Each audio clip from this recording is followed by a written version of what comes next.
Dieu seul. Dieu seul. Dieu seul. Notre Père qui es aux cieux, que ton nom soit sanctifié, que ton règne vienne, que ta volonté soit faite sur la terre comme au ciel. Donne-nous aujourd'hui notre pain quotidien. Pardonne-nous nos fautes comme nous les pardonnons à ceux qui nous ont offensés.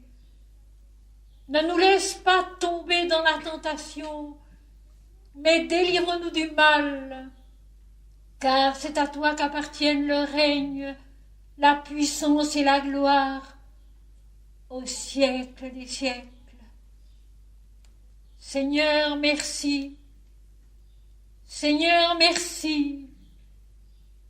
Seigneur, merci. Gloire à Dieu, au plus haut des cieux, et paix sur la terre parmi les hommes en tout lieu.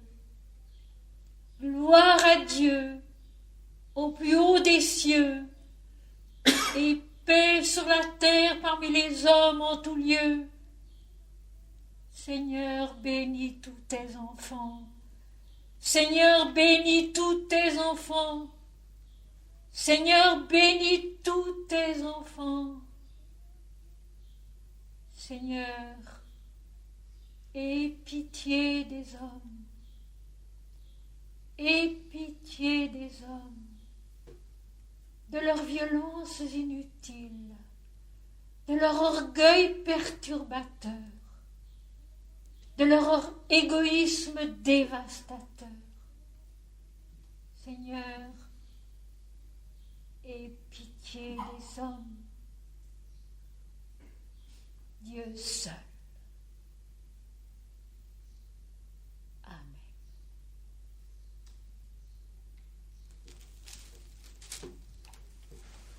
À vous tous aussi, merci.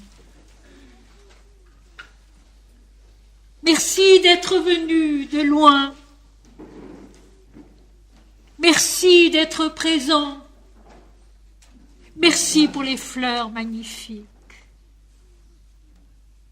Merci pour cette ferveur qui vous habite comme elle m'habite. Que ces 2 journées soient 2 journées de grâce, de paix, de compréhension nouvelle aussi, d'acceptation et d'ouverture à un chemin qui monte à l'infini dans la compréhension de la vie, dans l'intelligence de l'esprit, dans la naissance à Dieu. Parce que mes amis, tout ce travail que nous faisons maintenant depuis 20 ans, il n'a qu'un seul but et qu'un seul mot. Dieu. Dieu seul. Grandir à lui, naître à lui.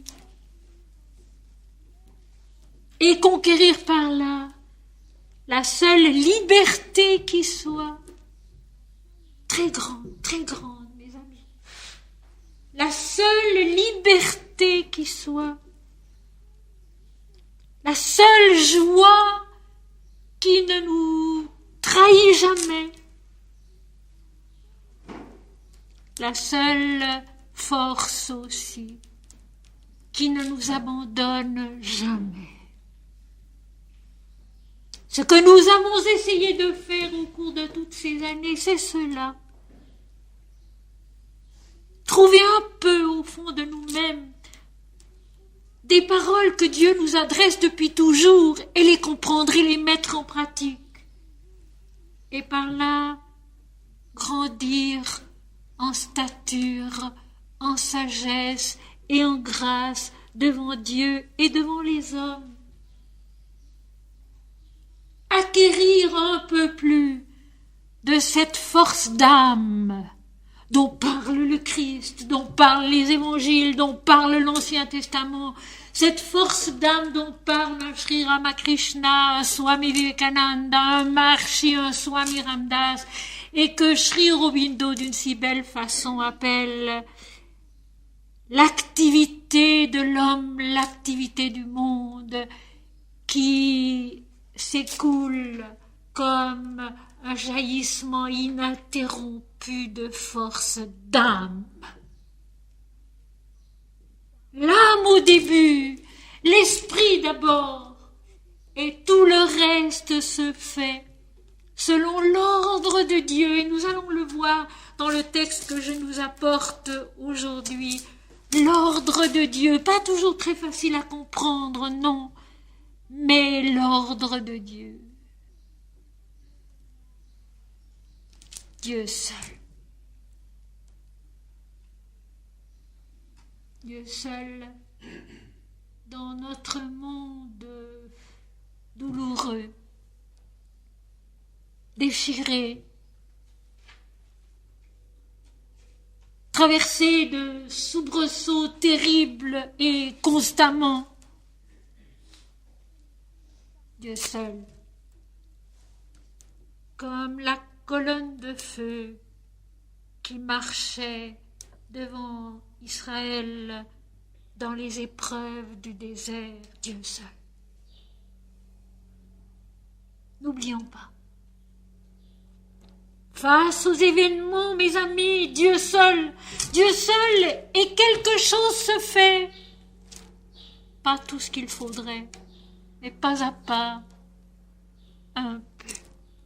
Que chacun d'entre nous soit un petit caillou, un petit grain de sable dans cette reconstruction que le monde vit douloureusement.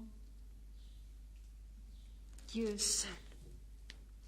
Et à ce propos, je vous ai apporté quelque chose de superbe que j'ai reçu il n'y a pas longtemps de l'une de mes correspondantes qui malheureusement n'a pas pu venir aujourd'hui parce qu'elle se trouve précisément en Ouganda, dans un des pays malheureux de notre planète. Alors elle m'a envoyé ce petit mot tiré de la déclaration d'indépendance de l'esprit,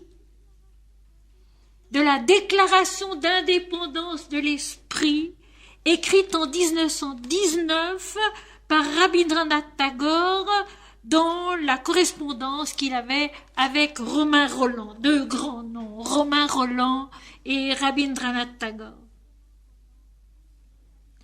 L'esprit n'est le serviteur de personne, de rien.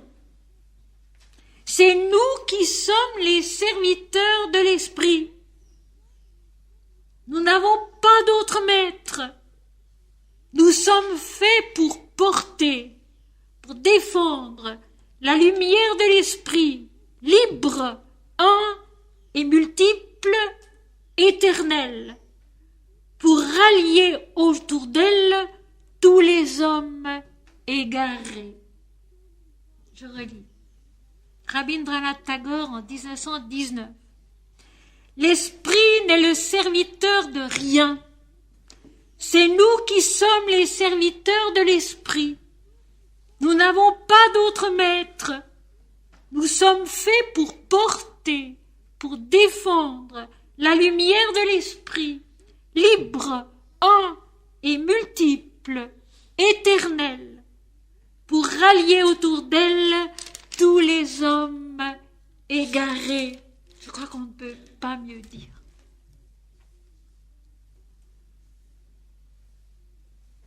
Et puis, une petite page tirée du tome 2 de Foi chrétienne et spiritualité hindoue qui vient de paraître. D'abord, une citation d'une ligne et demie tirée d'un hymne védique, le 21e hymne Agni. Semblable à l'homme, nous t'établissons au-dedans de nous-mêmes. Semblable à l'homme, nous t'éveillons en nous. Admirable lucidité de la pensée créatrice, du poète qu'est enrichi, au sens essentiel du terme. Il a vécu l'offrande maintes fois, il en connaît les tâtonnements, les détours, les échecs et les réussites, l'espoir immense.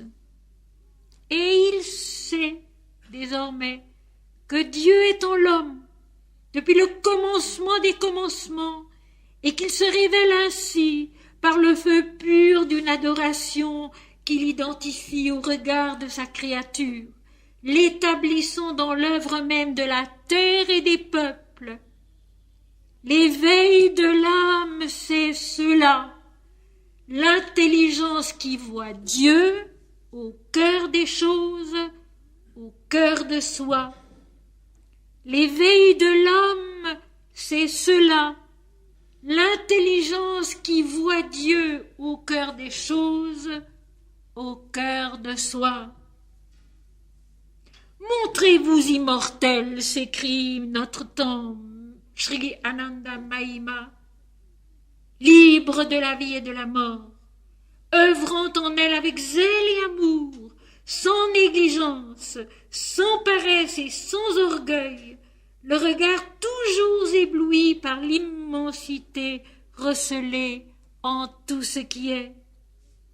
Montrez-vous immortels, s'écrie de notre temps Sri Ananda Mahima.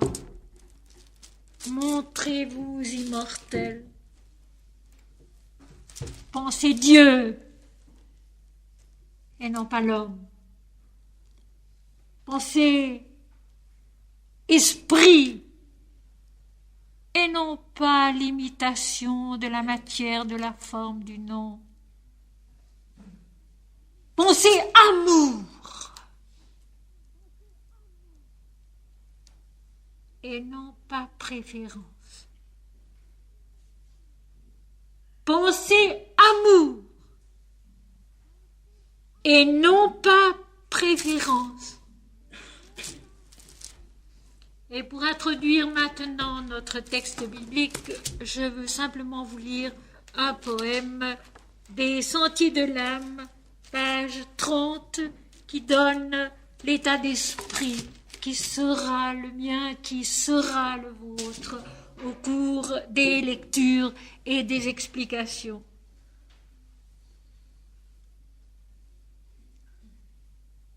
J'épouse ta pensée, Seigneur. J'épouse ta pensée, Seigneur, et je deviens ce que tu conçois. La lumière est si proche en laquelle tu vis. Je la vois qui descend sur nous, non pas tel un manteau de brume, mais comme le printemps dont nous naissons. Mon visage est pareil à la mort. Il est rigide, absorbé dans la contemplation qu'il aspire de l'intérieur.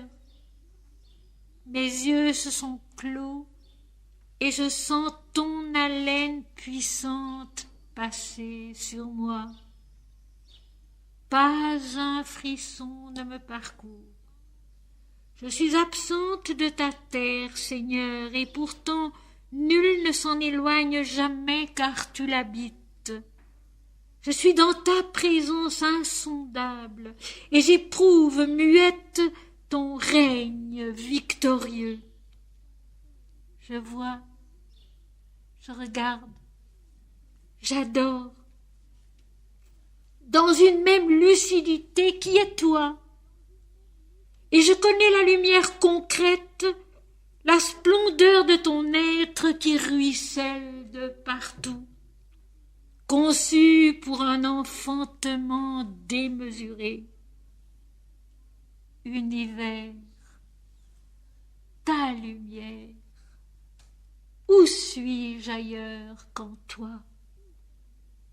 Tu es l'Éternel, Seigneur, le Dieu d'une création infinie. Prisonnier de ta gloire, mon esprit ne peut plus sortir de ta clarté. Il repart, il remonte et voit Dieu dans la paix. Prisonnier de ta gloire, mon esprit ne peut plus sortir de ta clarté. Il repart, il remonte et voit Dieu dans la paix.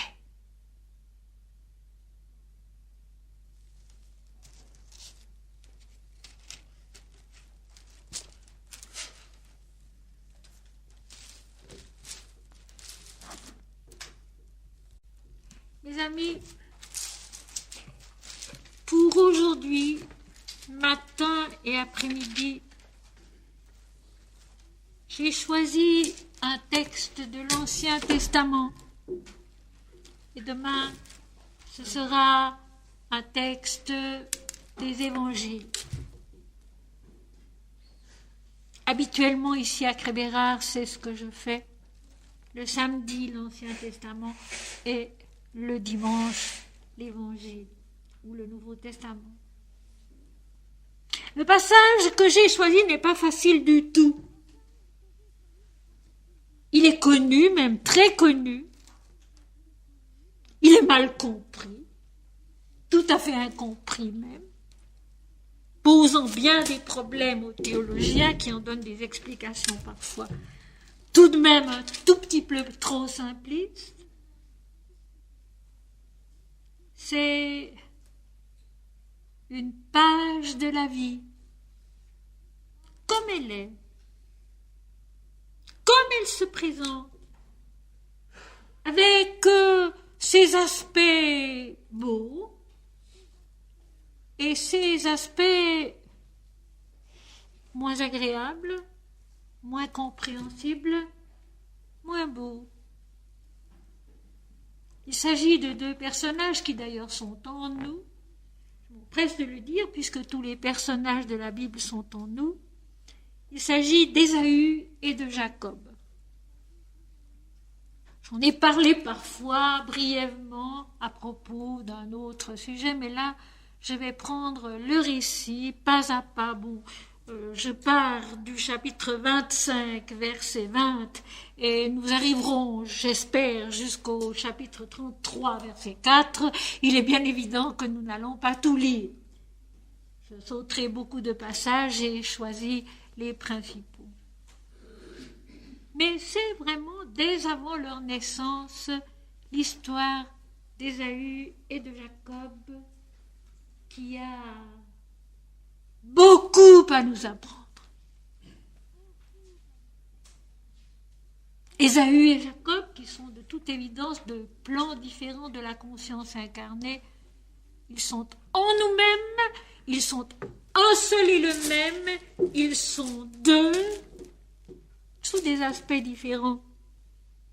Et vous allez voir à certains versets clés qui permettent de comprendre qu'il faut, quand on lit les textes sacrés, les lire en état d'oraison, comme le dit sainte Thérèse d'Avila. Les lire en état d'oraison et ne pas se hâter de comprendre selon notre mental dualiste, mais d'essayer de se souvenir de quelques paroles importantes qui vont nous permettre de comprendre un peu plus haut, toujours plus haut, toujours mieux, toujours davantage, en Dieu seul. Au fond, le travail que nous avons à faire dans la vie aussi. Essayer de voir, de comprendre, toujours un peu plus haut, un peu plus loin, sur le chemin qui monte vers Dieu seul et ne pas rester à ras du sol, trop bas, voler trop bas. Voici le texte, le début du texte. Chapitre 25 du livre de la Genèse, donc nous sommes tout au début de la Bible, à partir du verset 20. Abraham, donc, à l'âge de 100 ans, engendra Isaac, Isaac, le seul fruit de la promesse, cette promesse qui était immense, une postérité incalculable, Isaac, ce seul fils de la promesse, de la longue et lente promesse de l'Éternel qui s'est accomplie peu à peu en Abraham et en Sarah, Isaac était âgé de 40 ans quand il prit pour femme Rebecca, fille de Bethuel l'araméen, de Padan Aram et sœur de Laban l'araméen. Et alors je voudrais tout de suite dire que Isaac signifie il a ri, et j'expliquerai pourquoi, et Rebecca, c'est un nom de femme qui vient de la racine rébère, voulant dire adhérer, être fidèle. Et ces significations ont leur importance. Donc Rebecca, c'est un nom de femme qui signifie, d'après la racine rébère, adhérer, être fidèle. Et c'est bien ce que sera Rebecca. Isaac, il a ri. Ce rire sacré du doute qu'avait eu Sarah, sa mère aussi, en entendant l'ange dire qu'elle aurait un fils, et elle avait 90 ans. Ce doute sacré, ce doute qui est la santé de la vie mystique. Je répète, la vie mystique, c'est une science aussi précise que n'importe quelle science, et plus précise même. Il ne s'agit pas de s'enthousiasmer, de s'enflammer et de croire n'importe quoi tout de suite parce que ça semble venir de l'esprit. Non. C'est bien souvent incompréhensible d'abord. C'est bien souvent extravagant, même dans le cas d'Abraham et de Sarah. Ce petit doute qui fait l'authenticité. Seigneur, comme tu voudras, mais pour l'instant je ne comprends pas. Seigneur, comme tu voudras, mais pour l'instant je ne comprends pas.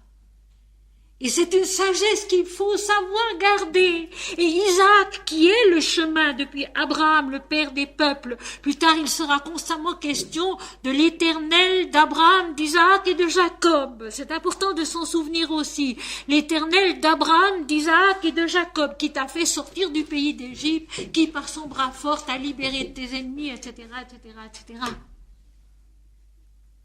Isaac, le rire du doute mystique qui conduit à la compréhension de la vérité, parce qu'on n'admet pas tout de suite, on attend d'être éclairé par l'esprit, et les faits viennent confirmer, les faits viennent démontrer, et alors à ce moment-là, oui Seigneur, c'est toi qui as fait, c'est toi qui as accompli, béni sois-tu.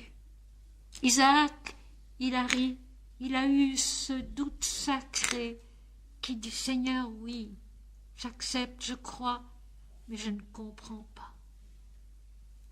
Aide-moi à comprendre, aide-moi à grandir jusqu'à toi, jusqu'à la compréhension divine qui vient de toi. Et Rebecca de Rébère, adhérer, être fidèle.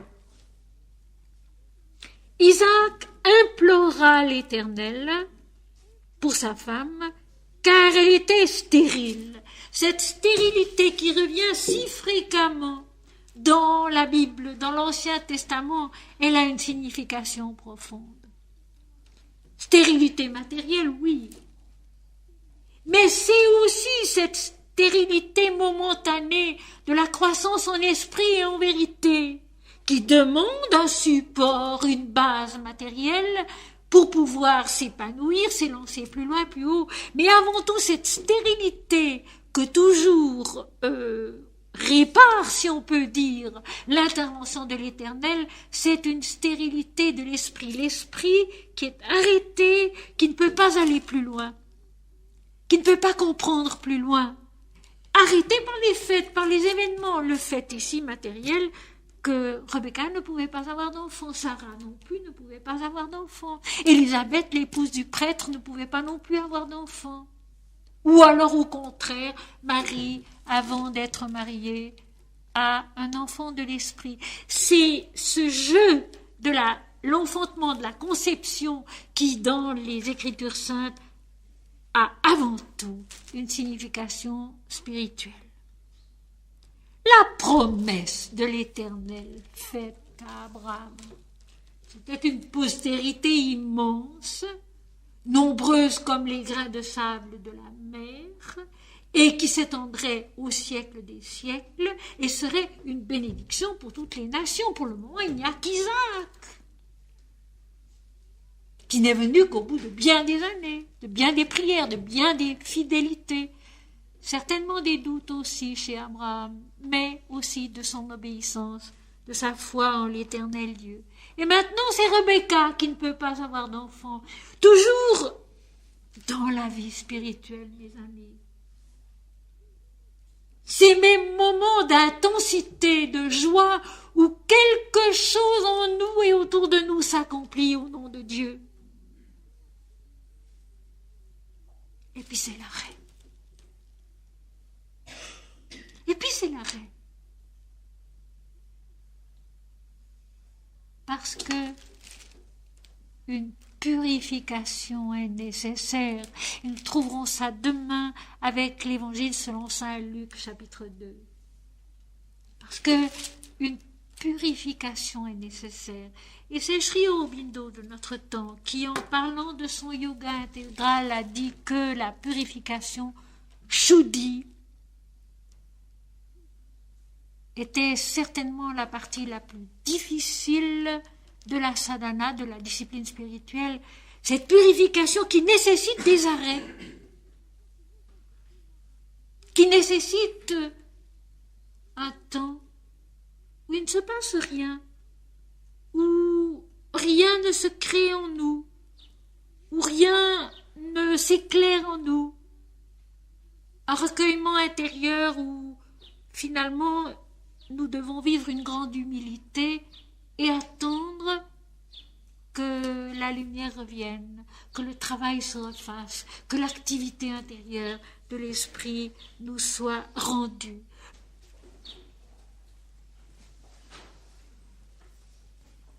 Isaac implora l'Éternel. C'est à la source de la vie, à l'Éternel Dieu, qu'il demande d'exaucer sa prière en donnant un enfant à Rebecca. Rebecca, sa femme, devint enceinte. Donc l'Éternel exauce. Et le pas à pas de la vie qui continue en Dieu, qui doit continuer à s'explorer en Dieu, à s'exprimer, à se découvrir, à se dévoiler en Dieu, peut continuer. Mais voilà, les enfants se heurtaient dans son sein. Et ici, il y a maintenant un passage excessivement important qu'il faudra retenir tout au long du récit. Les enfants se heurtaient dans son sein et elle dit « S'il en est ainsi, pourquoi suis-je enceinte ?» Et elle alla consulter l'Éternel. Ce tout petit passage est d'une importance capitale et il faudra s'en souvenir tout au long du récit, ainsi que de la signification du nom de Rebecca. Adhérer, être fidèle. Donc, elle attend un enfant. Et puis, il se trouve qu'il y en a deux et qui se heurtent dans son sein, qu'il y a déjà le désaccord de la dualité à l'intérieur de son sein. C'est vrai que, en créant, l'Éternel enfante la dualité, l'apparence qui va révéler l'être, mais cette apparence qui est infiniment multiple et diverse, il peut très bien avoir deux aspects tout à fait différents chez une même mère. Et elle se dit, s'il en est ainsi, pourquoi suis-je enceinte? Pourquoi vais-je enfanter la guerre, le désaccord, l'opposition entre deux êtres au lieu d'enfanter l'harmonie, la vérité, la lumière, la beauté de l'Éternel. Il faut se rappeler de cela. Troublée dans ce qui se passe, elle s'en alla consulter l'Éternel. Mes amis, est-ce que nous allons souvent consulter l'Éternel lorsqu'il se passe dans notre vie quelque chose de désagréable, d'incompréhensible, de pas très clair? Non. Et je trouve cette toute petite phrase une merveille. Elle alla consulter l'Éternel. Mon Seigneur et mon Dieu, non pas moi, Seigneur, mais toi seul. Ou bien dans l'Inde, Om Shri Ganapataye Nama, toi qui fais les œuvres. Om Shri Ganapataye Nama. Elle se demande ce qui se passe. Elle ne va pas en parler à son mari, elle ne va pas en parler à sa voisine ou à sa mère. Elle va consulter l'Éternel. La source même de la vie. Seigneur, mon Dieu, éclaire-moi quand tu voudras, comme tu voudras. Seigneur, mon Dieu, éclaire-moi, je ne comprends pas. Je ne sais pas que faire. Elle alla consulter l'Éternel.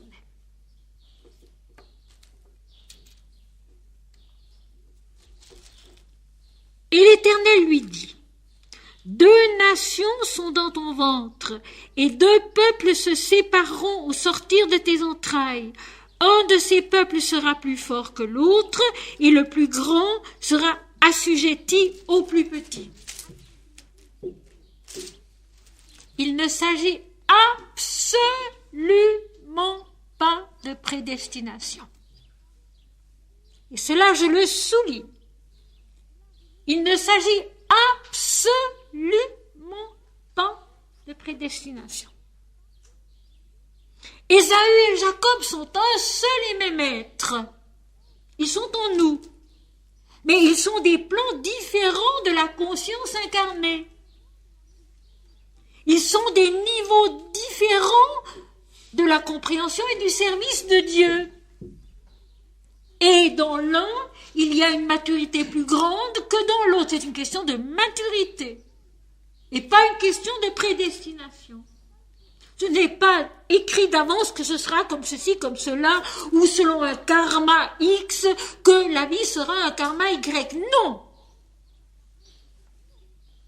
Il s'agit de différence de plans de conscience, différence de maturité sur chacun des plans de la conscience. Et l'Éternel ne précise pas, mais il dit simplement, 2 peuples sortiront de tes entrailles, ils se sépareront, un de ces peuples sera plus fort que l'autre, et le plus grand sera assujetti au plus petit. Le plus petit a donc une maturité intérieure, une maturité spirituelle, une maturité de la vie divine plus grande que l'aîné. Pourquoi pas? C'est souvent ainsi.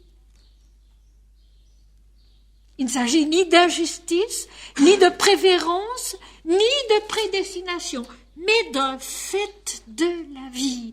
L'inégalité vient de l'Éternel, l'inégalité vient de la vie, avec ses différents plans de conscience, de compréhension et de capacité dans l'existence. C'est tout.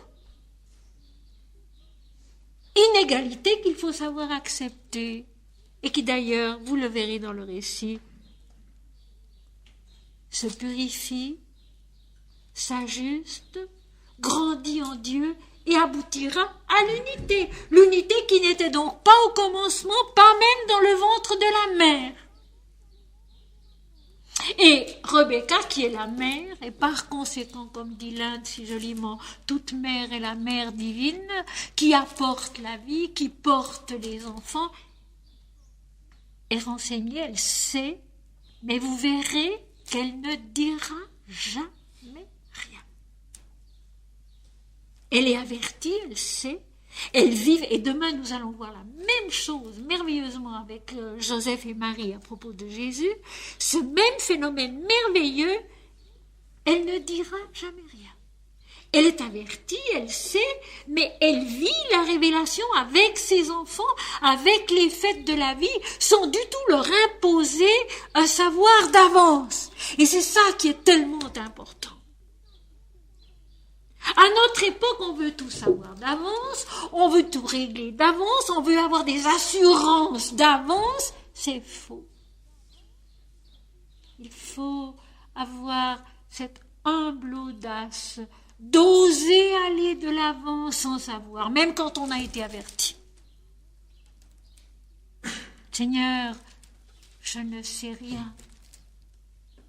J'attends tout de ta sagesse, pas à pas. Fais de moi ton serviteur fidèle, qui adhère à ce que tu es, au fait de la vie, à la logique de la vie, qui a des inégalités qui viennent de l'Éternel. On a déjà vu cela au chapitre 4 de la Genèse, avec Caïn et Abel, qui tous les deux offrent un sacrifice tout à fait valable à l'Éternel. Caïn les meilleurs fruits de la terre, Abel le meilleur agneau de son troupeau, et l'Éternel jette un regard favorable sur l'offrande d'Abel et un regard défavorable sur l'offrande de Caïn. Il n'est pas donné d'explication, mais l'inégalité vient de l'Éternel et ce n'est pas une injustice. Caïn est furieux. Il a un visage sombre. Et l'Éternel lui dit, Caïn, pourquoi es-tu irrité? Pourquoi as-tu un visage sombre? Si tu ne fais pas attention, le péché se couchera à ta porte. C'est donc de notre attitude intérieure que vient le péché. L'Éternel apporte l'inégalité et l'homme a à répondre de la même manière au bien ou au mal, à l'agréable et au désagréable. Seigneur mon Dieu, tout vient de toi, béni sois-tu. L'attitude de Job. Voilà pourquoi les plaintes et les lamentations sont inutiles. Ça allait bien, ça va moins bien. Mais non, c'est simplement différent. Mais tout est Dieu. Oh, mes amis, quand on a la grâce insigne d'en être là, de pouvoir sincèrement dire « Mon Seigneur et mon Dieu, toi seul, tout est Dieu, Dieu seul », c'est vrai que la liberté de l'esprit est servie en nous. C'est vrai que la liberté de l'esprit est servie en nous. C'est vrai que même ici-bas, nous sommes totalement libres de la vie et de la mort, de l'agréable et du désagréable, de la réussite et de l'échec. Nous en sommes libres parce que tout est Dieu et que de toute façon on peut toujours grandir en Dieu.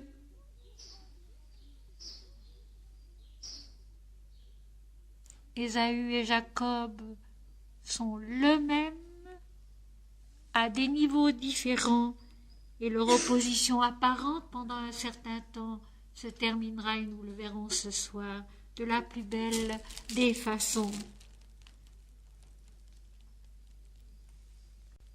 Les jours où elle devait accoucher s'accomplirent, et voici, il y avait 2 jumeaux dans son ventre.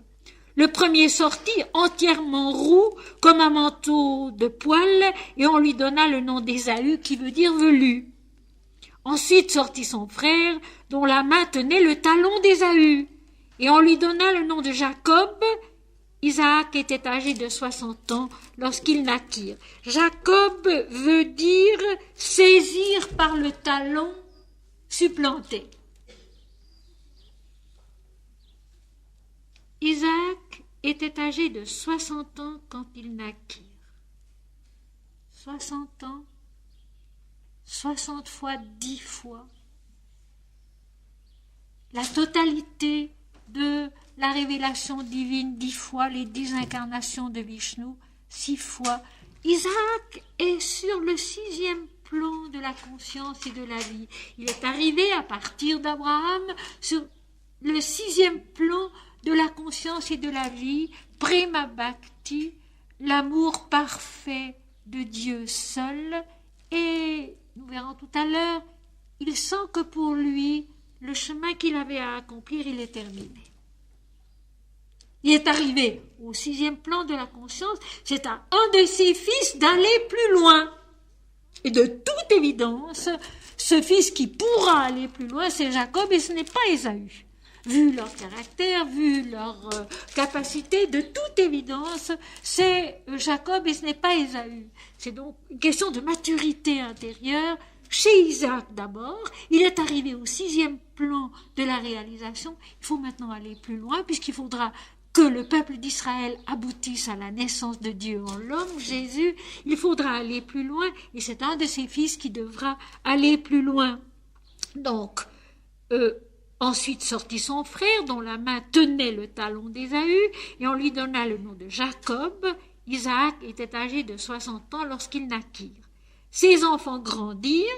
Ésaü devint un habile chasseur, un homme des champs, donc un homme de lutte, un homme d'armes, un homme des champs.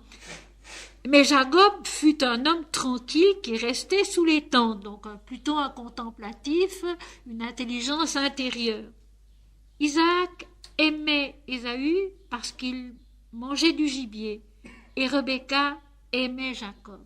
Et on a l'habitude de dire que Isaac préférait Ésaü et que Rebecca préférait Jacob. Et de là, faire toute une explication humaine de ce qui va suivre. C'est faux. N'oublions pas qu'il s'agit d'un texte sacré où c'est Dieu qui parle, où c'est l'Éternel qui fait, et non pas l'homme.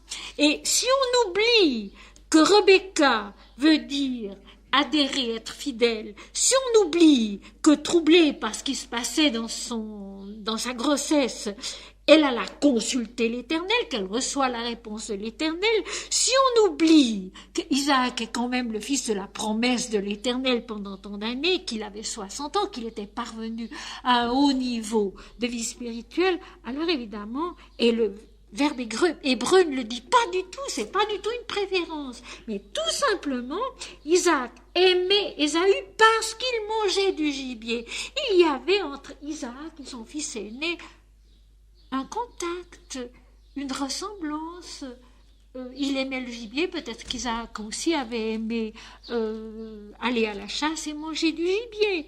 Et Rebecca aimait Jacob, elle avait une sorte de contact plus intime avec ce garçon plus tranquille qui restait dans la tente, qui réfléchissait, qui peut-être priait, qui peut-être méditait. Il n'y a là encore pas de différence. Dieu fait, Ésaü est aimé de son père, il a un contact avec son père, et Jacob a un contact plus étroit avec sa mère. Mais je répète, Rebecca ne dira jamais rien à Jacob de ce qu'elle sait en ayant consulté l'Éternel. Et maintenant l'histoire de la soupe aux lentilles que nous connaissons bien, mais que là aussi il faut savoir comprendre. Comme Jacob faisait cuire un potage, Ésaü revint des champs accablé de fatigue.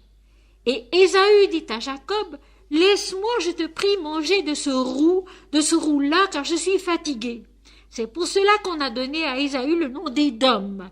Édom veut dire roux. Jacob dit, « Vends-moi aujourd'hui ton droit d'aînesse. » Ésaü répondit, « Voici, je m'en vais mourir. Je suis tellement fatigué, je m'en vais mourir. À quoi me sert mon droit d'aînesse ?» Et Jacob dit, « Jure-le-moi d'abord. » Et il le lui jura. Et il vendit son droit d'aînesse à Jacob. Alors Jacob donna à Ésaü du pain et du potage de lentilles. Il mangea, il but, puis se leva et s'en alla. C'est ainsi qu'Ésaü méprisa le droit d'aînesse. Passage que nous connaissons tous. Passage qui s'éclaire étrangement du haut de Dieu lorsque c'est dans l'oraison qu'on essaye de le comprendre. Je veux peut-être vous raconter brièvement la façon que j'ai de préparer mes conférences et mes textes. C'est un très long travail. D'abord, je cherche, et quand un texte me parle, je le prends, je le choisis, et ensuite, quelquefois, j'y renonce parce que je ne me sens pas de taille à l'expliquer.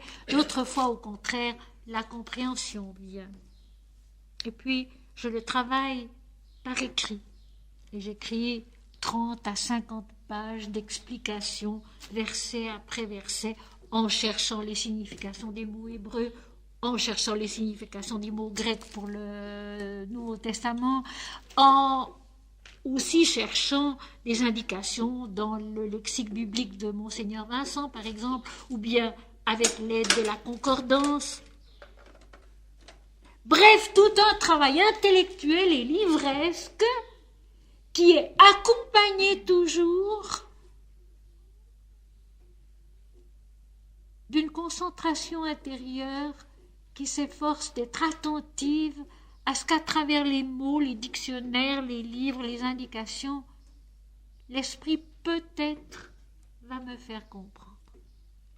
Et puis quand j'ai fait ce travail-là, qui prend plusieurs jours, puisque je n'ai que très peu de temps par jour pour écrire, j'attends, je laisse le texte, je le laisse mûrir, et ensuite je le reprends. C'est là que l'oraison intervient beaucoup. Chaque phrase écrite, chaque mot pensé, chaque découverte faite doit devenir en moi une sorte de contemplation intérieure pour que je puisse voir plus loin, plus profondément, ce que j'appelle dédramatiser, c'est-à-dire supprimer un peu l'histoire pour entrer dans la vérité intérieure du récit. Et puis finalement, offrir à Dieu, laisser s'épanouir en Dieu ce que j'ai lu, ce que j'ai compris, pour découvrir enfin quelle est la signification du plus haut possible. Je ne dis pas de tout en haut, mais non, ça peut encore certainement aller plus haut, mais du plus haut possible. Venant de Dieu et non pas de l'homme. Venant de l'esprit et non pas du texte écrit qui d'ailleurs contient l'esprit, mais il faut aller le chercher, il n'est pas toujours évident. Eh bien, ce petit passage de quelques versets, l'histoire de la soupe aux lentilles qu'on apprend à l'école du dimanche et au catéchisme, vous allez voir ce que ça devient. Au bout de tout ce travail qui demande bien des jours, bien des heures, bien des nuits aussi, où l'inspiration me vient et où je rallume ma lampe pour noter ce que j'ai compris. Jacob faisait cuire un potage. C'est donc un homme d'intérieur, Jacob. Il est près de la tente et il aide sa mère. Il est en train de faire cuire un potage de lentilles. Ésaü revient des champs, de la chasse, puisque c'est un homme de gibier qu'aimait Isaac, accablé de fatigue. Il avait marché, il avait chassé, il avait couru après le gibier, il était accablé de fatigue. Et Ésaü dit à Jacob, « Laisse-moi, je te prie, manger de ce roux-là, car je suis fatigué. » Tout à fait normal, tout à fait légitime. C'est pour cela qu'on a donné à Ésaü le nom d'Édom. Jacob lui répond, « Vends-moi aujourd'hui ton droit d'aînesse. » Pourquoi est-ce que Jacob pose cette question? Demande ce marché. La Bible ne discute jamais, il n'y a jamais de discussion mentale dans la Bible, donc ce n'est pas expliqué. Il y a les faits. Les faits qui viennent d'en haut, qui viennent de la vie, qui viennent de l'Éternel, qui viennent de ce que l'Éternel a confié à la maman Rebecca, qui, sur terre, là, à ce moment-là, joue vraiment le rôle de la mère divine. Pourquoi est-ce que Jacob pose cette question? Sa mère ne lui a pas parlé. De toute évidence, elle ne lui parlera même pas lorsqu'elle l'engagera à aller demander sa bénédiction à Isaac. Et que Jacob d'abord refusera. Pourquoi est-ce qu'il pose cette question? Pourquoi est-ce que souvent, du fond de nous-mêmes, nous ne savons pas pourquoi, un élan nous pousse Un élan nous pousse vers quelque chose, vers un acte, vers une demande. Pourquoi? Parce que du fond de lui-même, Jacob sent probablement qu'en fait, il est l'aîné des deux. Que le comportement de son frère Ésaü, c'est un comportement qui a moins de maturité intérieure que le sien. Il ne l'aurait pas dit comme cela, mais il le sent confusément. Et c'est si souvent le cas quand on voit des enfants. L'aîné souvent a moins de maturité que le second. C'est très fréquent. C'est très très fréquent. Pas toujours, mais c'est très fréquent. Confusément, Jacob sent qu'au fond le droit d'aînesse lui revient. Qu'il a une maturité, une attitude dans la vie qui est plus adulte que celle de son frère. Il ne le pense même pas, son mental ne le pense même pas, c'est confusément qu'il le sent, et que là, spontanément, il lui dit « Vends-moi aujourd'hui ton droit d'aînesse ». Est-ce qu'il y avait pensé avant? C'est possible. Il est possible aussi que non. Mais là, soudain, devant la demande d'Ésaü, qui a faim, qui lui demande à manger, comme un enfant, Jacob se sent l'aîné et il l'exprime de cette manière. C'est Dieu qui fait. C'est Dieu qui fait. Et il n'y a dans cette demande de Jacob aucune malhonnêteté.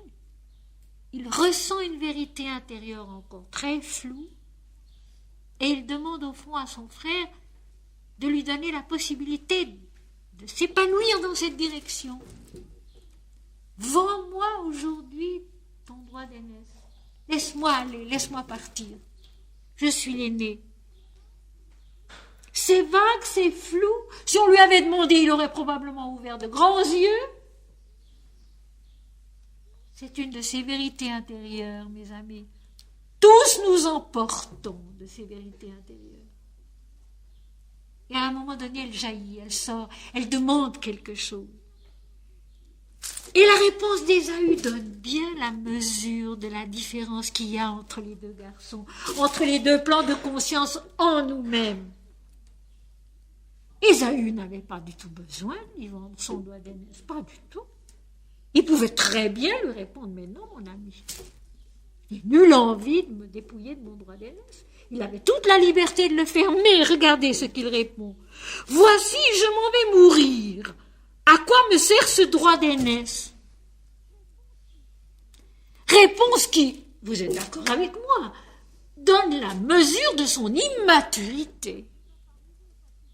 Il ne va pas mourir parce qu'il est fatigué d'avoir été chassé pendant une journée, tout de même. Il est vraisemblablement plus solide que ça. Mais sa réponse donne la mesure de son immaturité. Je n'ai jamais entendu dire cela quand on explique du haut des chairs ce passage des Écritures. Jamais. Et pourtant c'est évident. Personne n'obligeait Ésaü de dire cette chose excessive. Voici, je m'en vais mourir. Mais non. D'abord, comme dit mon mari qui est médecin, on ne meurt pas si facilement. Et c'est assez vrai. Quand on voit la peine parfois de certaines fins de vie, on peut vraiment dire on ne meurt pas si facilement. Bon, alors lui, voici, je m'en vais mourir parce qu'il a faim, parce qu'il est fatigué. C'est enfantin. Il donne là toute la mesure de son immaturité spirituelle. Alors que Jacob, plus ou moins consciemment, sent en lui-même une faculté, une possibilité de grandir qu'il n'a pas puisqu'il n'est que le second. Alors il s'ouvre la porte, il veut s'ouvrir la porte. Je m'en vais mourir, à quoi me sert ce droit d'aînesse? Et d'ailleurs tout à l'heure il sera bien dit qu'Ésaü méprisa le droit d'aînesse. Et Jacob dit, jure-le-moi d'abord. Il faut que j'en sois sûr, garantis-moi. Donc, pour Jacob, il s'agit de quelque chose d'important. Il ne sait pas quoi, mais il s'agit de quelque chose d'important. Et ce quelque chose d'important, c'est précisément l'œuvre de l'Éternel en lui. Il le lui jura, Et il vendit son droit d'aînesse à Jacob. Alors Jacob donna à Ésaü du pain et du potage, des lentilles. Il mangea, il but, puis il se leva et s'en alla. Il était content, il était restauré, il était moins fatigué. Les plans inférieurs de la conscience étaient rassurés, il était content, il n'allait pas mourir. C'est ainsi qu'Ésaü méprisa le droit d'aînesse. Ésaü et ses plans de conscience qui n'assument pas encore.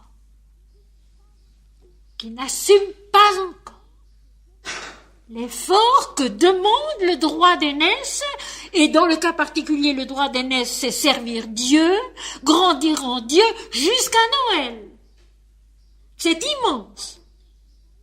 Le droit d'aînesse d'Ésaü, c'est assumer cette succession d'Abraham, Isaac, Ésaü ou Jacob, qui va grandir d'étape en étape à travers tout ce qui se passera dans l'Ancien Testament jusqu'à Noël, la naissance de Dieu en l'homme.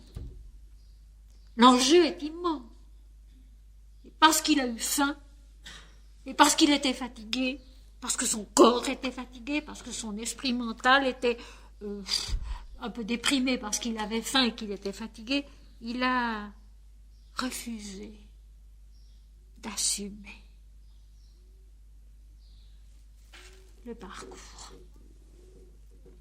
parcours de l'Éternel au travers de l'humanité, parce qu'il ne s'agit pas d'Ésaü et de Jacob en tant que personne, le parcours de l'Éternel à l'intérieur de l'humanité.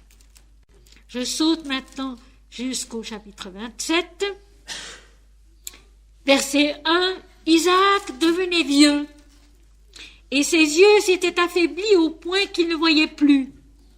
Et nous allons voir tout à l'heure d'une façon assez évidente que la cécité d'Isaac n'est pas seulement une cécité matérielle, une cécité organique,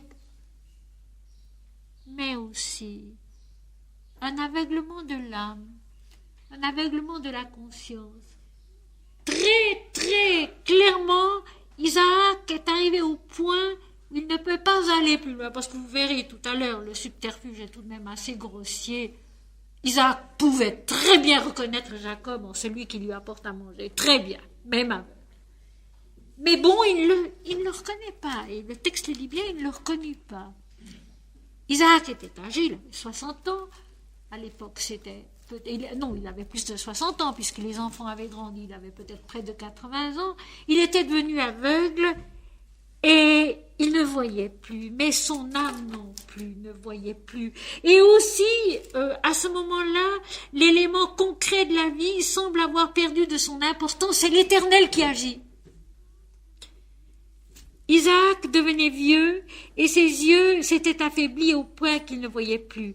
Alors il appela Ésaü, son fils aîné, et lui dit, mon fils, son fils aîné, et lui dit, mon fils, et lui répondit, me voici.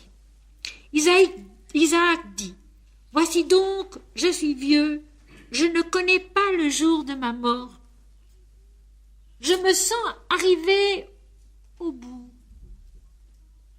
Et certainement Isaac devait se sentir arrivé au bout aussi de son évolution intérieure.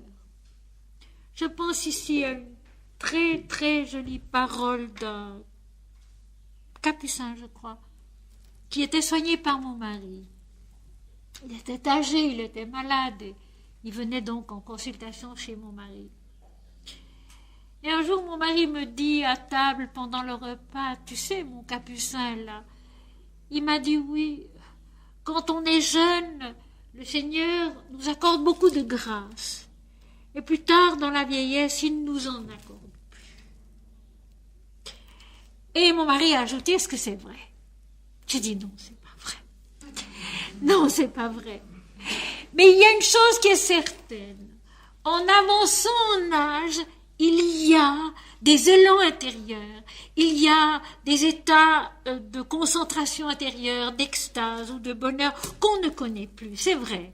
Et Ramakrishna l'a dit lui aussi, Mahananda Mayi, c'était même beaucoup plus joli chez elle, elle l'a dit un jour Autrefois, j'avais beaucoup d'extase et de samadhi, maintenant j'en ai beaucoup moins.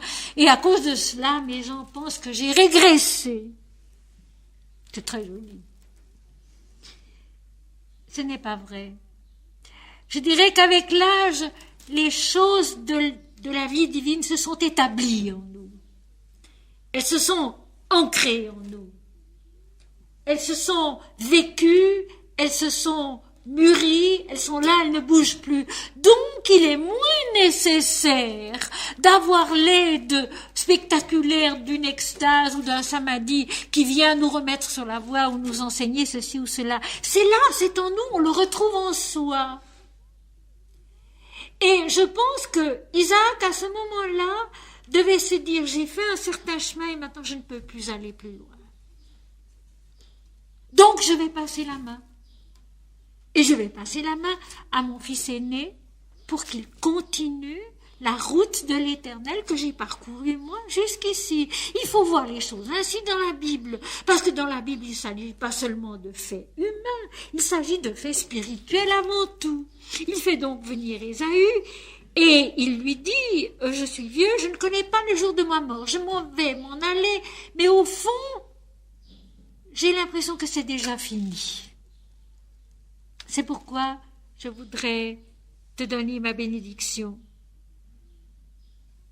Je te prie, prends tes armes, ton carquois et ton arc.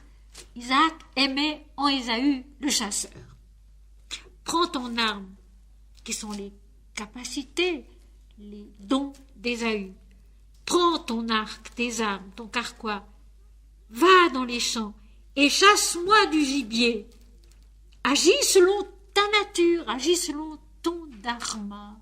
Et c'est ici qu'il est tellement important de bien connaître la signification du mot dharma en sanskrit. Le dharma qui est la loi juste de chacun, qui est la nature juste de chacun.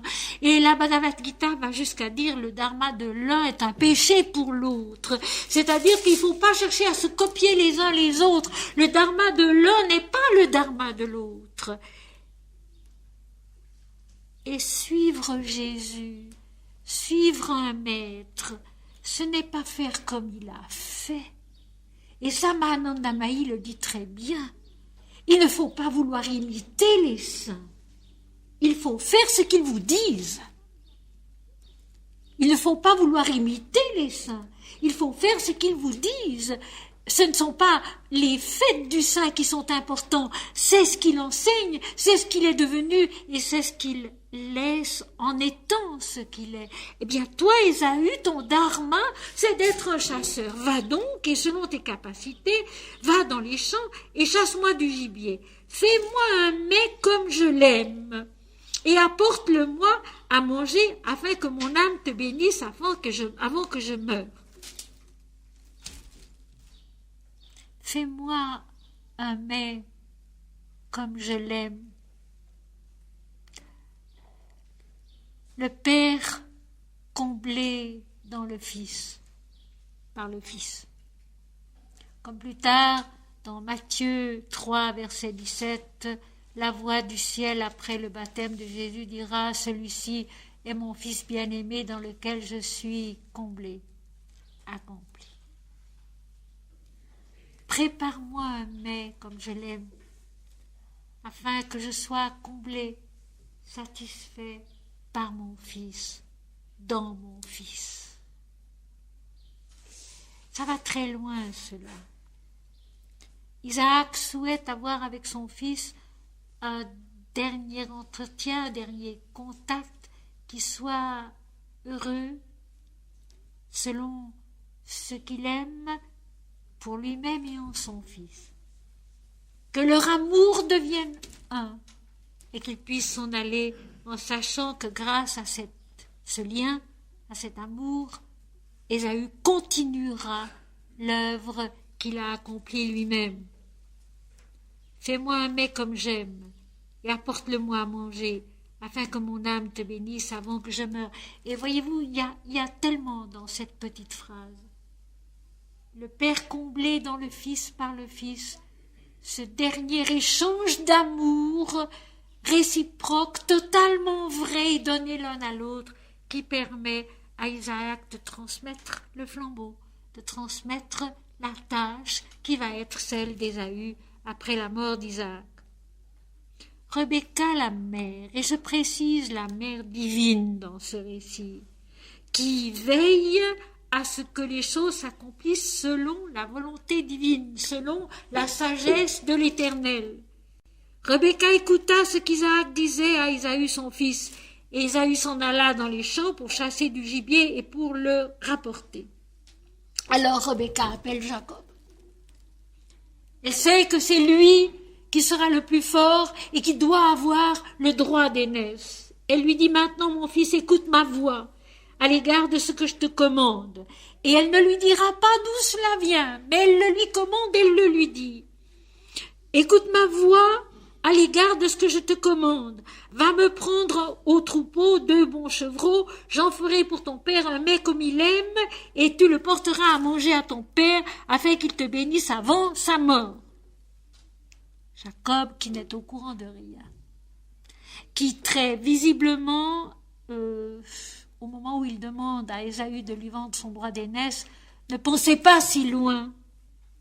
Jacob répond à sa mère, « Voici, Ésaü mon frère est velu, et je n'ai point de poil. Peut-être mon père me touchera-t-il, et je passerai à ses yeux pour un menteur, et je ferai venir sur moi la malédiction, et non la bénédiction. » Sa mère lui dit, « Que cette malédiction, mon fils, retombe sur moi. Écoute seulement ma voix, et va prendre les agneaux. » Les actes dans la vie difficiles à comprendre, où se trouvent les contradictions, les dualités. Mais Rebecca avance avec la voix de l'Éternel en elle-même. Le plus jeune sera plus fort que l'aîné, il tiendra son talon à la naissance, et c'est lui qui assujettira son aîné. Elle encourage donc Jacob à faire ce qu'elle sait qui doit être fait.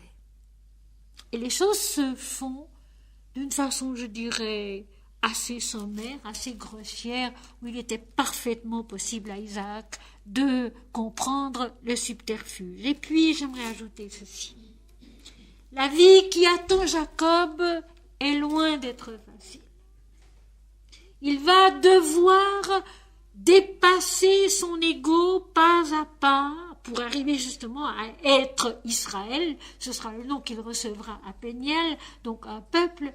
Il va devoir se défaire de son ego pas à pas, sans comprendre, sans savoir, car il ne saura qu'à Péniel et pas avant. Toute sa vie entre deux, il ne sait pas, il croit, il avance, il sert l'Éternel, mais il ne sait pas. Et chaque fois, il risque son ego tout entier. En allant auprès de son père Isaac pour se faire bénir, en allant chez Laban, le frère de sa mère, où il servira pendant 14 ans, en affrontant Ésaü à son retour, il risque chaque fois son ego tout entier et il ne sait pas pourquoi.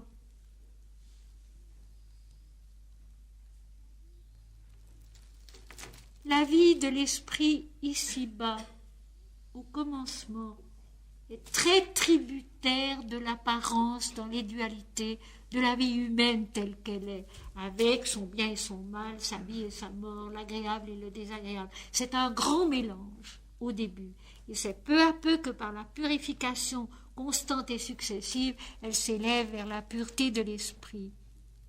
De même, mes amis, la vie spirituelle, la vie de l'extase intérieure est longtemps encombrée par notre imagination, par ce que nous sommes, par notre être humain, par ce que nous savons, et longtemps dans l'extase encore, et c'est dans l'Apocalypse très très visible dans les premiers chapitres surtout, dans l'extase encore, beaucoup d'éléments de l'imagination humaine interviennent.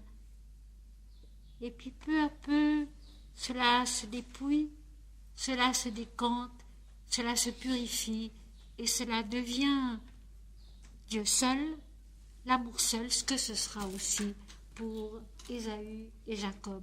Mais ça passe par tout ce dédale de la vie humaine qui n'est pas toujours très clair, pas toujours très facile à comprendre, et qu'il faut assumer. Et Jacob, sans jamais dire un mot, Et Rebecca, sans jamais dire un mot, accomplit les fêtes comme elle les comprend selon l'Éternel qui lui a parlé. Et puis, c'est l'Éternel qui fait, c'est l'Éternel qui permet à la vérité d'avancer. Donc, Jacob répond, mais non, je vais passer pour un menteur. À ce moment-là, il va perdre une partie de son ego, il devra fuir, et il risque tout. Plus tard, chez Laban, il risque tout aussi. Plus tard, face à Ésaü, il risquera tout aussi, mais il rencontrera Dieu. C'est tout le cheminement au travers des brumes et des difficultés apparentes dualistes de la vie. Jacob obéit à sa mère, il va chercher les 2 chevreaux, elle les prépare, et il va vers son père, et il lui dit, me voici, je suis ton fils. Et Isaac ne le reconnut pas. À un moment donné, tout de même, il le touche, il aura cette parole si belle à la fin. Voici l'odeur de mon fils, c'est comme l'odeur d'un champ que l'Éternel a béni, parce que Rebecca a recouvert les bras, les membres, le cou de Jacob de la peau des chevreaux. Donc, il touche son fils et il croit reconnaître Ésaü. Mais il dit bien la voix est celle de Jacob. Et pourtant, il ne le reconnaît pas, il va le bénir. Le subterfuge était gros. Isaac aurait très bien pu, si son âme avait vu clair, se dire non, c'est pas Ésaü, et se renseigner d'une façon plus profonde. Il ne le fait pas. Il discute un moment, il demande un moment à Jacob, mais es-tu bien Ésaü, es-tu bien mon fils Ésaü? Il ne le reconnut pas, et pour finir, il a cette parole si belle, voici l'odeur de mon fils est comme l'odeur d'un champ que l'Éternel a béni. Et il bénit Jacob. Et voici la bénédiction. Que Dieu te donne de la rosée du ciel et de la graisse de la terre, donc l'abondance terrestre. Cette abondance qui ne va pas durer toujours, parce que vous savez comme moi que beaucoup plus tard, lorsque Jacob avec sa grande famille est à Canaan, surviendra la famine et qu'il devra partir en Égypte, d'où Israël reviendra beaucoup plus tard sous l'égide de Moïse. Mais pour le moment, que Dieu te donne de la rosée du ciel, donc la pluie qui donne la fécondité, et la graisse de la terre, l'abondance. Mais je répète, cette abondance ne sera pas toujours. Que les peuples te soient soumis et que les nations se prosternent devant toi. Jacob, en ce moment, devient le 7e plan de la conscience qui devra aboutir à la vision, à la connaissance de Dieu. Et ça, Isaac le sait. Jacob ne le sait pas. Mais ça, Isaac le sait. Il sait que lui, il est arrivé jusqu'à un certain plan et que Jacob doit aller plus haut. Et quand il lui dit que les peuples te soient soumis, que les nations se prosternent devant toi, ce sont tous les plans de la conscience et de la vie en nous-mêmes et dans le monde qui doivent obéissance au 7e, au suprême, qui est l'esprit, qui est l'âme, une avec Dieu. Sois le maître de tes frères, de ces plans de conscience qui sont inférieurs, et que les fils de ta mère se prosternent devant toi, que tous tes frères qui sont plus jeunes, qui ont une maturité moins grande, se prosternent devant toi. Et ce n'est pas devant Jacob l'homme, ce n'est pas devant Jacob l'individu, c'est en cet aîné qui assume la continuation du chemin qui est parti d'Abraham, qui a passé par Isaac, qui maintenant va passer par Jacob. Et plus tard, il sera toujours question dans l'Ancien Testament de l'Éternel, d'Abraham, d'Isaac et de Jacob. C'est cela qui est la bénédiction d'Isaac envers Jacob. Tous les plans inférieurs de la conscience et de la vie qui doivent se soumettre et se prosterner devant le 7e, qui est celui de l'esprit, qui est celui de l'âme. 2 exemples. On a dit de Sri Ramakrishna qu'il n'y avait jamais eu en lui d'autres motifs d'action que les motifs de l'âme, les plans inférieurs soumis au 7e plan. Il n'y a jamais eu en Ramakrishna d'autres motifs d'action que les motifs de l'âme. Et puis encore la si belle parole de Sri Aurobindo, il faut que toutes nos actions, nos pensées, nos paroles, nos intentions, nos sentiments soient un écoulement ininterrompu de force d'âme. Et c'est ce que Jacob doit devenir, il ne le sait pas. Il le reçoit avec la bénédiction d'Isaac, que sa mère, qui agit comme la mère divine, lui a permis d'obtenir en l'aidant comme elle l'a fait. Sois le maître de tes frères, et que les fils de ta mère se prosternent devant toi, que tout ce qui est inférieur à la conscience supérieure se prosterne devant toi, te suive, autrement dit, sois le premier, sois le chemin que les autres suivent. Maudit quiconque te maudira, et béni soit quiconque te bénira. La malédiction de l'Éternel, j'ai déjà souvent eu l'occasion de l'expliquer. Ce n'est pas un malheur. La malédiction de l'Éternel, c'est la rectification de l'erreur. C'est Indra, le grand Dieu du ciel, qui intervient et qui arrête le sacrifice, l'action, qui n'est plus pure, qui n'est plus offert à Dieu mais à l'homme. La malédiction de l'Éternel, c'est l'arrêt, c'est la correction de l'erreur. Maudits soient ceux qui te maudissent, c'est-à-dire toi, tu dois être le flambeau, la colonne de feu, le chemin qui marche vers la vérité, et donc que ceux qui te maudissent soient arrêtés. Béni soit quiconque te bénira, quiconque te célébrera, chantera tes louanges, parce que c'est Dieu qui célébrera en toi, c'est la louange de l'Éternel qu'il chantera en toi. Avance et sois cette avance dans la lumière, cette victoire de l'esprit, pour que tous puissent te suivre. Ensuite, bien entendu, arrive Ésaü, qui apporte aussi à manger à son père, et Isaac fut saisi d'une grande et violente émotion quand il apprend que c'est en fait Jacob qui l'a béni, qu'il n'a pas reconnu, et qu'Ésaü est là maintenant avec son mets aussi. Et Isaac a donné sa bénédiction, il ne peut pas la donner deux fois, parce qu'effectivement, il ne se donne pas deux fois. Le chemin est indiqué, il est donné à celui qui doit le montrer, le vivre. Il ne peut pas le donner à quelqu'un qui a d'ailleurs montré qu'il n'en avait pas la maturité, puisqu'il a méprisé son droit d'aînesse. Mais Ésaü insiste et dit, mon père, n'as-tu que cette seule bénédiction? Bénis-moi aussi, mon père.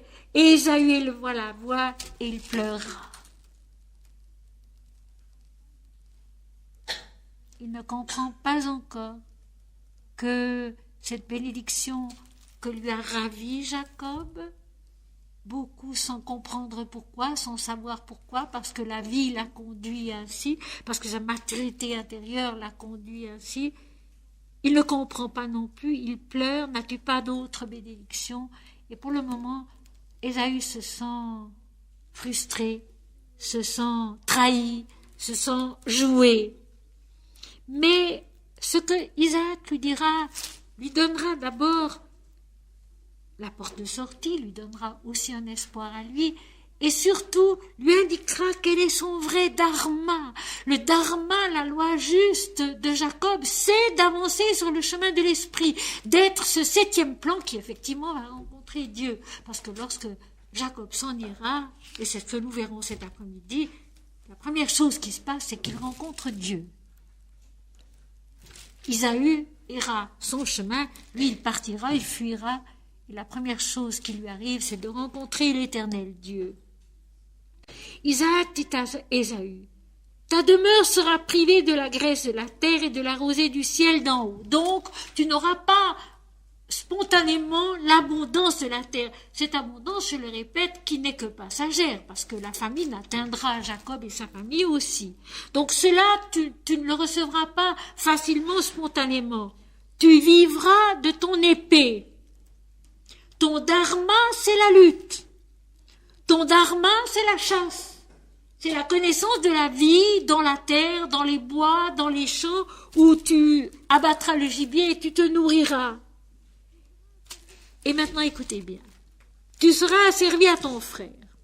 Tu as un plan de conscience qui est asservi au plan supérieur que doit conquérir Jacob. Il ne l'est pas encore devenu, loin de là. Il doit le conquérir, c'est une tâche qui lui est donnée, un dharma qui lui est imposé.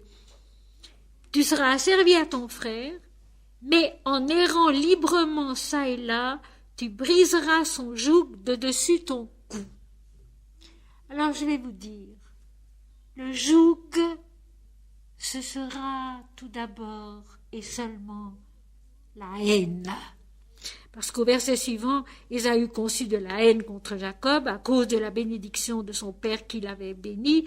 Et Ésaü disait en son cœur, les jours du deuil de mon père vont approcher et je tuerai Jacob mon frère.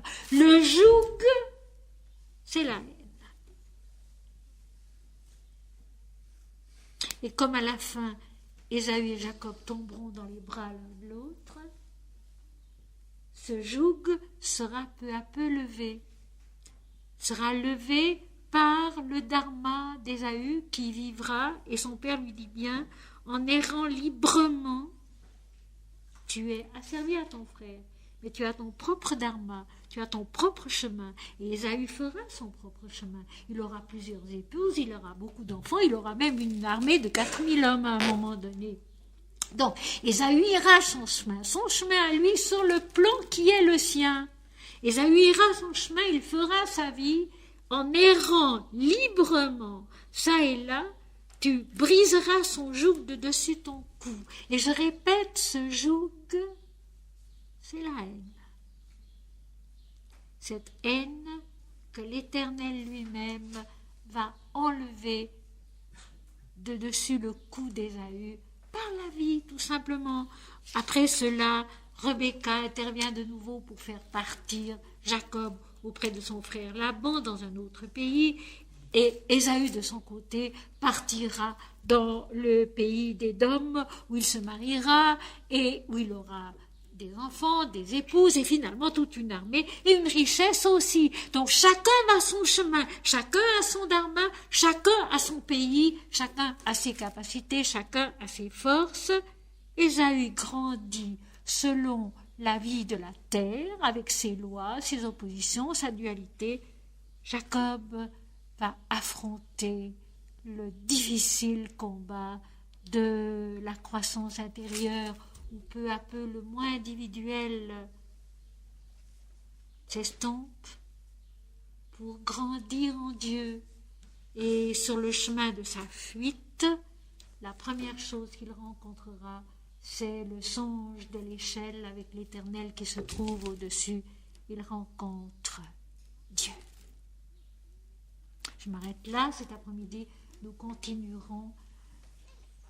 J'espère vous avoir fait sentir, vous avoir fait comprendre que dans ce récit, où il se passe apparemment des choses qui ne sont pas très belles et contraires à la morale, c'est une page de la vie, comme elle est, avec ses beaux et ses moins beaux moments, avec la différence des capacités des uns et des autres. Rappelons-nous, mes amis, que tout est un et tout est Dieu, qu'Ésaü et Jacob sont en nous, comme Abraham, comme Isaac, des plans de la conscience, des plans successifs de la conscience qui doit s'épanouir tout en Dieu, tout en haut. Et Jacob, de par la sagesse de l'Éternel, qui connaît toute la vie, je pense toujours dans ces cas-là à la mère divine Ishvari, qui est donc le Seigneur, la mère qui est le Seigneur de la justice, de la vérité, dont on parle très très peu. Je pense toujours dans ces moments-là à Ishvari, qu'on n'adore pas, qu'on n'invoque pas, mais qui est celle qui connaît toute la vie dans sa vérité, qui connaît chaque être dans sa vérité, et qui le conduit par où il doit aller pour grandir jusqu'à justement ce 7e plan de la conscience que doit conquérir Jacob. Comme successeur d'Abraham, comme successeur d'Isaac, Jacob doit conquérir ce 7e plan et il le conquérera. Mais ce qui est beau, et vous allez le voir cet après-midi, c'est qu'il le conquiert en ne sachant pas, en ne sachant rien. Et c'est seulement tout au bout de la lutte. Et d'ailleurs, à Peniel, le Seigneur lui dira, tu as lutté avec Dieu et avec des hommes et tu as été victorieux. Victorieux de ton moi individuel. Et donc tu deviens Israël. Donc tu deviens un peuple. Donc tu as grandi dans l'impersonnalité divine de la vérité. Jacob avancera sans facilité, avec la protection de l'Éternel, parce que son rôle est de conquérir Dieu en l'homme, mais avec tout le risque que cette conquête comporte pour chacun de nous et pour tous, dans tous les temps, à tous les siècles.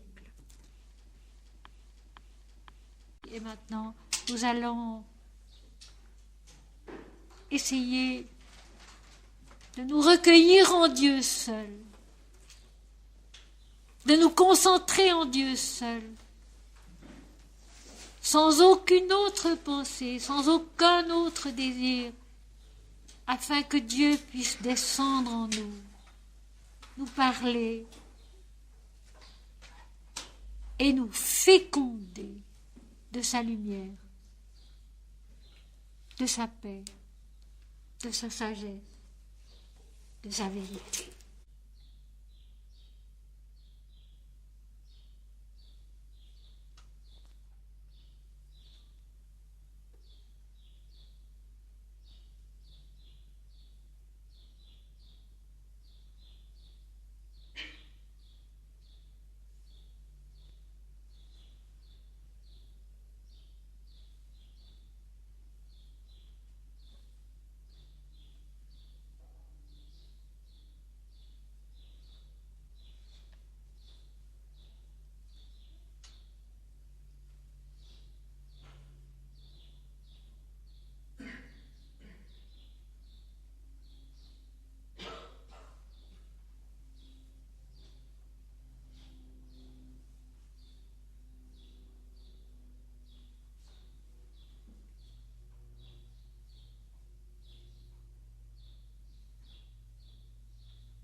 Montrez-vous immortel.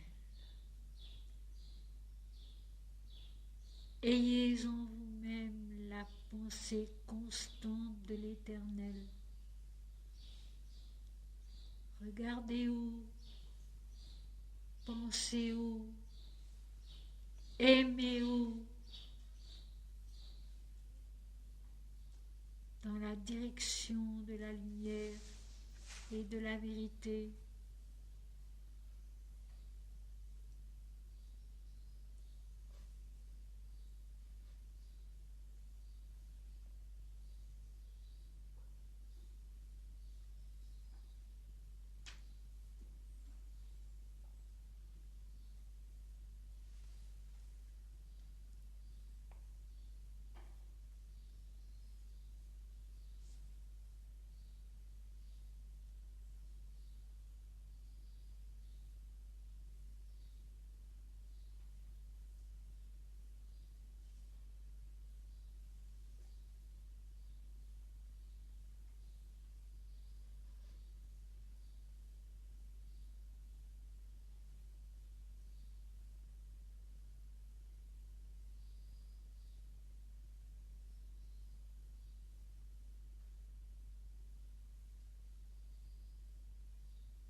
Mon Seigneur et mon Dieu,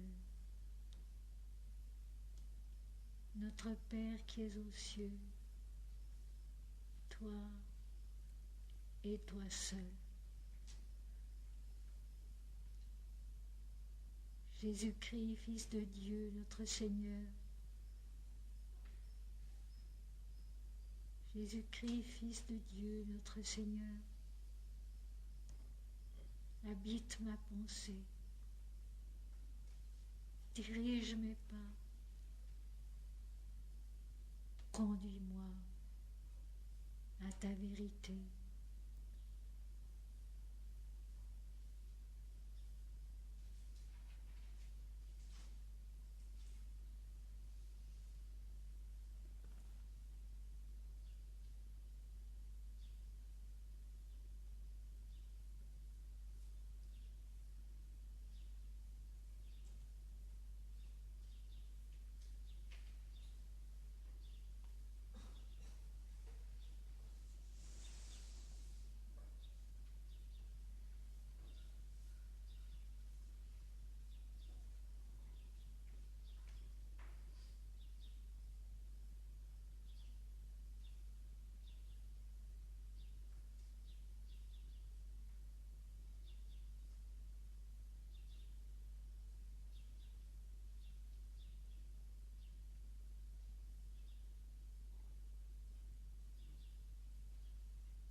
Shveta Padma Sanadevi Shveta Pushpupa Shobita Shvetambara Dharanitya Shveta Gantanulipana Shvetaksha Sutra Statsha Shveta Chandana Charchita Shveta Vinadara Shubra Shveta Lankara Pusita Shveta Padma Sanadevi Shveta Pushpupa Shobita Shvetambara Dharanitya Shveta Ganta Nulipana Shvetaksha Sutra Statsha Shveta Chandana Charchita Shveta Vinadara Shubra Shveta Lankara Pusita.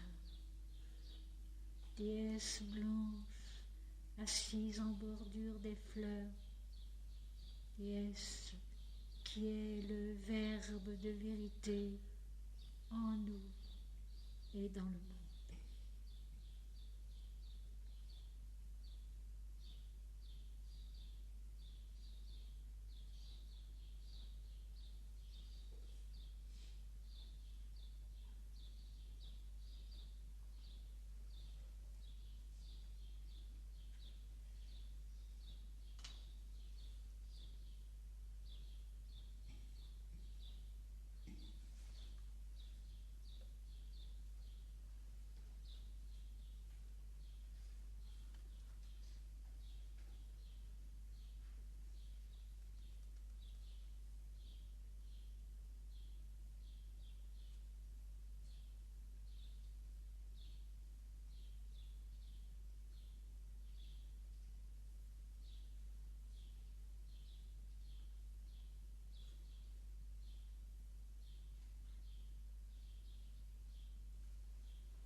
la mère divine en nous, qui est toute la vie,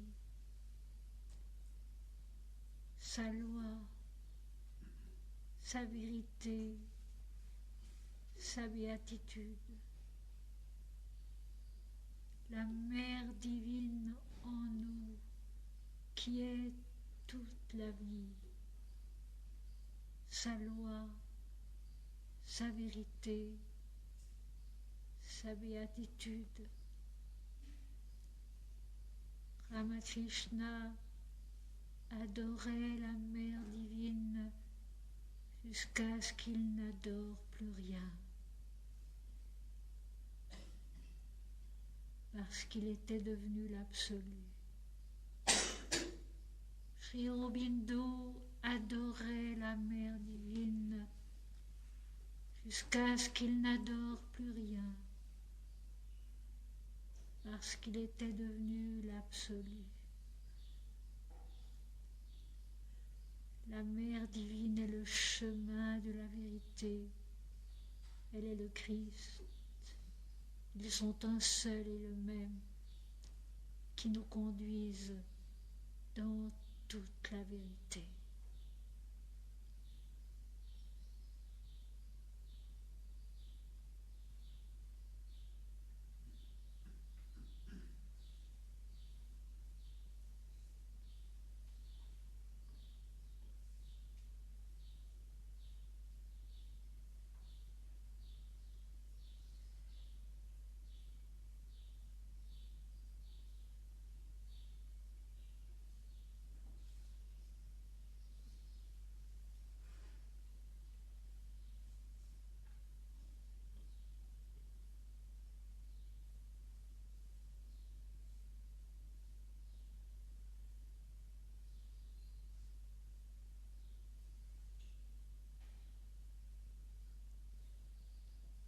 Essayons de vivre dans le silence de la mer ces jours bénis. Essayons d'en recueillir toute la lumière en laissant se reposer le mental dans le silence, dans la joie, dans la paix.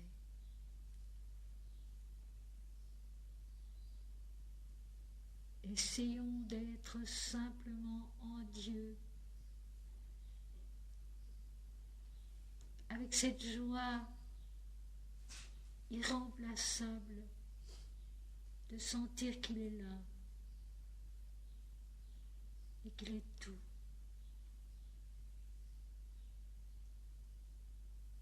Et qu'il fait tout pour notre bien, tout, si nous le laissons faire à chaque pas. Mon Seigneur et mon Dieu.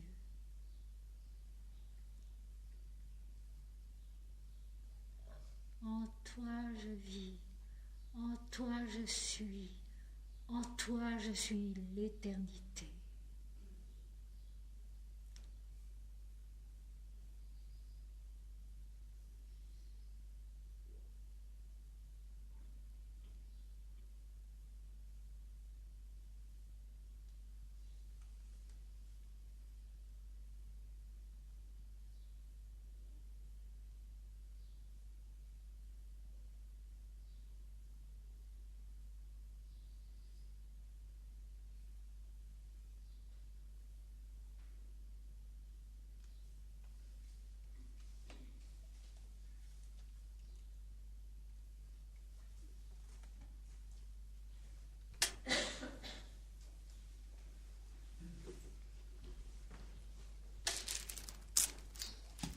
Seigneur,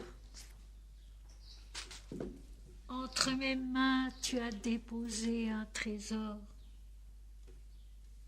Je le serre et j'éprouve en pleurant ce qu'il est. Mes yeux dans ta lumière voient la vie. Elle s'écoule à l'intérieur de mon regard. dans le fond de mon cœur qu'il aime. Tu es l'amour, et tu es la demeure. En toi, l'amour est démesuré. Celui qui regarde est celui qui aime, et celui qui connaît. À l'intérieur de la vie est le silence. À l'intérieur du silence est la vérité. Et le trésor entre mes mains est l'adoration qui permet la lumière et qui permet le regard. Je vois. Le Seigneur a disparu. La lumière brûle mes yeux. Elle brûle aussi ma poitrine, mon âme. Elle n'est plus qu'un écoulement de la joie dans la paix. Je suis unie au Seigneur et ensemble nous marchons dans l'allégresse. Il est debout derrière moi. Il me soutient et j'accomplis le geste de sa béatitude dans l'immensité. Je suis son regard. Il est ma vision. Ensemble, nous décrivons le mouvement de l'éternité. Tel est le seuil où vibre ce qui est, le seuil où l'aurore contient Dieu. Tel est le seuil où vibre ce qui est, le seuil où l'aurore contient Dieu. Et pour nous cet après-midi, Jacob en effet verra l'aurore qui contient Dieu. Le commencement de la route, le commencement de la transformation intérieure, qui n'est jamais finie ici-bas pour nous.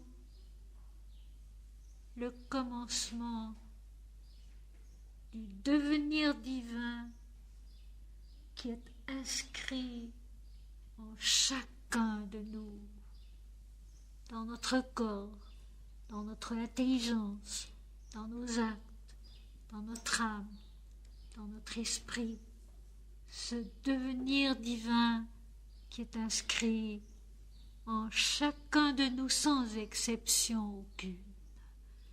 En Ésaü comme en Jacob, qui sont des plans d'une seule et même transfiguration, celle de l'esprit, par l'esprit et dans l'esprit. Les amis, ayez un bon repas, ayez un excellent moment d'amitié, de recueillement intérieur, de silence, de répit.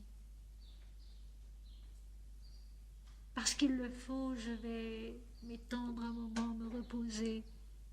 Mais dites-vous bien, je suis avec chacun de vous en particulier. Je suis avec chacun de vous en particulier. À tout à l'heure, 3h moins un quart, ici.